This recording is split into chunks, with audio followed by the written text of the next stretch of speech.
some athletic people descending there, down into Gordale Scar.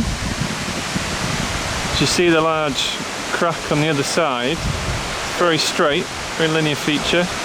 Goes up the hillside. You might have some thoughts about that in terms of geology. And if you look really closely, you can see the rocks on the other side are slightly offset. Basically, these bedding planes don't quite match up. And that's because there's some fault action that has happened that has moved one of those sides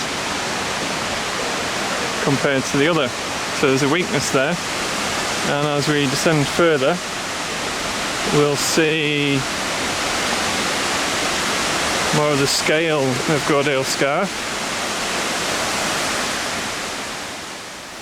There's the fault feature, and you probably hear the water now coming through what's called the hole in the wall, which broke through relatively recently. I think it was the 1700s. Previous to that, the water used to flow over that niche there, and I'll head a little closer and you might be able to see some tufa or travertine, which is basically fresh deposits where we're looking there from calcium carbonate that's deposited out of the stream and basically formed flowstone, or what climbers call tufas. And there's some old deposits on there, and you can just see some sort of laminate kind of structures where it's built up over time. A useful resource, you might think.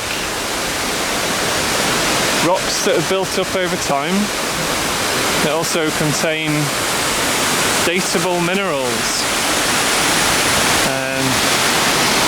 like uranium in particular is quite useful.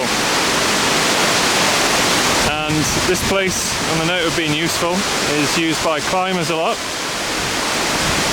Some very impressive features. You can see some flow stones on the wall in parts, some tufas that could indicate some water flow. You can see a little bit there seeping out from some of these joints in the rock.